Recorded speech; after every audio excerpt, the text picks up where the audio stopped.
again for coming. I think I said last year, you feel such an idiot standing here when there's nobody in the audience.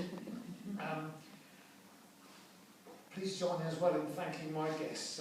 Becky, Charlie's not here, Jeanette, Donna, and Brenda. Did I say Brenda? Yeah. Thank you very much. I suppose I could describe it as a request. Somebody did say to me, "Are you going to read that one you read at the Proteans poetry evening at the tea bar?" It's a little observation on the British class system.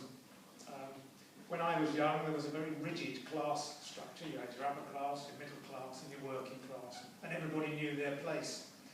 Over the years, the edges have become a bit blurred, but it's still worth being a little bit careful if you're thinking of marrying across the divide. I mean, just ask the royal family, that'll tell you, they've had one or two disasters. This is called Not the Man for You, Dear. When Arabella Fanshawe, with two small F's and an E, brought a long-haired boy called Wayne home to meet her parents for tea, the atmosphere, though quite polite, was, shall we say, a trifle tight? The conversation somewhat trite? They clearly weren't impressed. And as he rode off down the drive on his battered Honda 125, Arabella waved goodbye. Her parents gave a little sigh and raised their eyes up to the sky. Then father took a little walk, while wife and daughter had a talk. My dear, he's not quite what we had in mind. I mean, he's really not our kind. We always imagined the man for you would have a name with a hyphen or two. Or failing that, we might just face a name that began in lower case.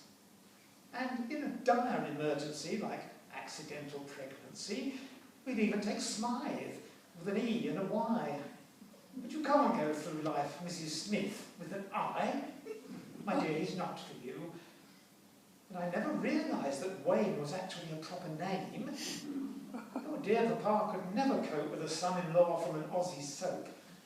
So tell him that you're through. At table, he seemed to be rather confused. He had no idea which knife to use. And does he ever clean his shoes? No, dear, he's not for you. Furthermore, I'm pretty sure that if you saw his family tree, well, heaven knows I'm not a snob, but I expect you'd have a job to find respectability among the tangled branches there. Your finishing school in Switzerland, horrendously expensive, was meant to prepare you for life at the top. Now, I've nothing at all against comprehensives, but I think all this nonsense with Wayne has to stop. You know what you must do. All that was many years